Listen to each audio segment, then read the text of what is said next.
कोई दूसरा उपाय नहीं है मेडिसिन के थ्रू? मेडिसिन में वेस्ट वापस नहीं बचा सकते उसको, ठीक है सर। तो ये फिर जानलेवा हो सकता है। अगर आप बैठोगे तो वॉशर और फट जाए। नमस्कार दोस्तों, मैं हूं doctor Sanjeev, orthopaedic surgeon practising in Delhi. आज हम बात करेंगे आर्थ्रोस्कोपिक सर्जरीज़ के बारे में कि लोगों के दिमाग में आर्थ्रोस्कोपिक सर्जरीज़ को लेके क्या मिसकंसेप्शंस रहती हैं। उससे पहले हम मिलेंगे एक पेशेंट से जिनकी हमें आर्थ्रोस्कोपिक मेनिस्कल सर्जरी करनी है। कभी कभी भी परेशान, जब टॉयलेट जाता हूँ तो मैं बैठ जाता हूँ तो उठने के लिए दिक्कत होता है सर। एक बार बैठिए, एक बार ऐसे करके, ऐसे बैठने में उठने में आपको कोई दिक्कत नहीं है? ऐसे कोई दिक्कत किस पोजीशन में दिक्कत होती है? जैसे मैंने ऐसे बैठ गया, 2-3 मिनट बैठ गया तो बढ़ जाता है। फिर मैं ऐसे करूँगा तो मतलब आराम से वो करना पड़ता है, हाँ, धीरे धीरे करके। धीरे धीरे करना पड़ता ऐसे कभी अटकता भी है क्या? बैठ जाइए नीचे। है, अटकता नहीं है। हाँ ठीक है। मेरे को ऐसे लगता है कि मतलब इस टाइप ऐसे बैक हो रहा है, इस टाइप ऐसे लगता है। अच्छा ठीक है, देखिए।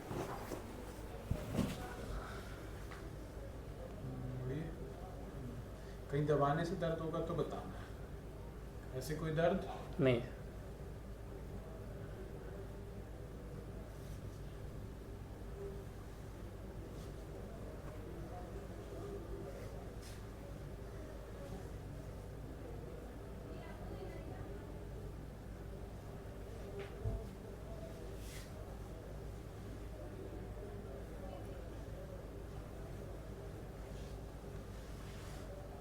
ठीक है, आ जाइए।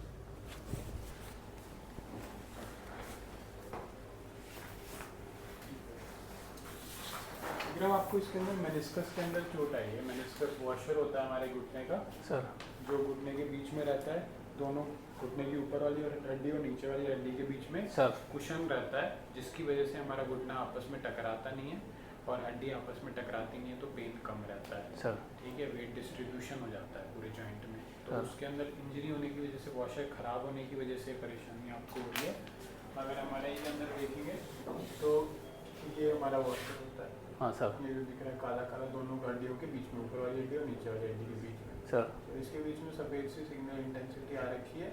ये दिखाती है कि वॉशर जो है वो फटा हुआ है। Okay sir. ठीक है, अभी के लिए इसके अंदर क्योंकि ताज़ा है तो इसमें दूरबीन से इसको रिपेयर कर देना चाहिए।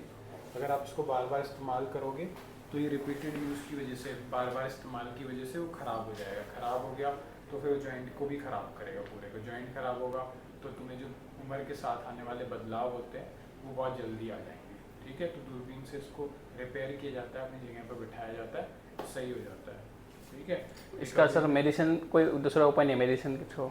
मेडिसिन में वेस्ट हो जाएगा टाइम। अगर उसके अंदर हम रिपेयर नहीं करेंगे उसको और इस्तेमाल करते रहेंगे, मेडिसिन के ऊपर रहेंगे, तो क्या रहेगा, कुछ समय के बाद वो इरिपेयरेबल हो जाएगा, रिपेयर करने लायक नहीं बचेगा। तो अभी ये देखा जा सकता है दूरबीन से कि उसको रिपेयर करने की ज़रूरत है कि नहीं है अभी भी, क्योंकि इसके अंदर टीयर आया है। हो सकता है हम दूरबीन के अंदर देखें तो टीयर ना आए।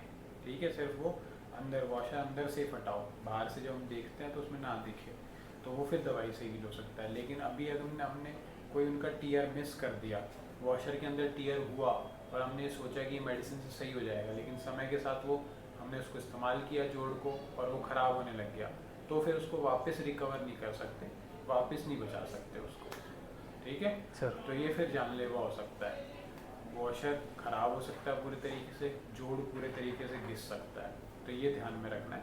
अभी दूरबीन के प्रोसीजर, तो दूरबीन से देखेंगे कि वॉशर की हालत कैसी है, रिपेयर करने लायक है तो कर देंगे, नहीं रिपेयर करने लायक है या फिर रिपेयर करने की ज़रूरत नहीं है तो फिर वह मेडिसिन आपको वैसे ही चलेंगी। उम्र, समय के साथ सब कुछ सही हो जाना चाहिए। ठीक है, तो इसका कब आना पड़ेगा सर? इसके लिए आपको कुछ जांचें करवानी होंगी, ब्लड टेस्ट वगैरह होंगे, तो ब्लड टेस्ट करके आपको भर्ती किया जाएगा। आप परमिशन वगैरह लेते हो अपनी जगह से, उसके बाद फिर हम यहाँ पे आपको जो तारीख देते हैं उस तारीख के ऊपर भर्ती करते हैं, फिर आपका प्रोसीजर होता है आगे। ठीक है, ठीक है। सही हो जाएंगे। अभी आपको जो ध्यान रखना है वो ये, उकड़ू बिल्कुल नहीं बैठना है। ठीक है, पालती मार के बिल्कुल नहीं बैठना अभी किसी भी सिचुएशन के अंदर। टॉयलेट वगैरह का है तो अरेंजमेंट इस तरीके करना पड़ेगा कि इवन प्रोसीजर के बाद भी कुछ समय तक, महीने 1.5 महीने तक आपको अलाउ नहीं किया जाएगा। अगर आप बैठोगे तो वॉशर और फट जाएगा। क्यों? क्योंकि जब घुटना पूरे तरीके से मुड़ता है तो पीछे वाले वॉशर के ऊपर जोर आता है। पीछे वाले वॉशर जो ऑलरेडी आपका फटा हुआ है उसके ऊपर और जोर आएगा तो उसको हील नहीं करने देगा, और वो आगे जाके और फट जाएगा। ठीक है, तो ध्यान रखना है आपको। ठीक है सर। अभी रनिंग आपको नहीं करनी है, दूसरे बिल्कुल नहीं सर। अभी नहीं करनी है जब तक ये हो नहीं जाता। ठीक है सर। Thank you. पहली मिसकंसेप्शन जो लोगों के मन में रहती है वो ये कि आर्थ्रोस्कोपिक सर्जरी एक क्विक फिक्स है, मतलब इससे पेशेंट तुरंत रिकवर हो जाता है। ऐसा नहीं है। हालांकि ये कन्वेंशनल सर्जरी से इस सर्जरी में चीरा फाड़ी कम होती है जिसके कारण रिकवरी जल्दी होती है, लेकिन रिकवरी निर्भर करती है कि क्या सर्जरी की गई है। अगर सर्जरी लिगामेंट रिकंस्ट्रक्शन की गई है तो 3 से 4 महीने लगते हैं पेशेंट को रिकवर करने में। वहीं अगर मेनिस्कल रिपेयर किया गया है तो करीबन 6 से 8 हफ्ते लगते हैं। और मेनिसेक्टमी में पार्शियल मेनिस्कस हमने निकाला है, ऐसी सिचुएशन के अंदर रिकवरी टाइम काफ़ी कम होता है, 1 से 2 हफ्ते का। दूसरी मिसकंसेप्शन जो लोगों के मन में रहती है वो ये कि आर्थ्रोस्कोपिक सर्जरी एक यूनिवर्सल प्रोसीजर है, घुटने की किसी भी परेशानी के लिए ये किया जा सकता है। ऐसा नहीं है, ये एक यूनिवर्सल प्रोसीजर नहीं है। हम आर्थ्रोस्कोपी से कुछ ही चीज़ों को डील कर सकते हैं, सही कर सकते हैं। तो पहले हमें पेशेंट का घुटना असेस करना पड़ता है, इन्वेस्टिगेशन देखनी पड़ती हैं।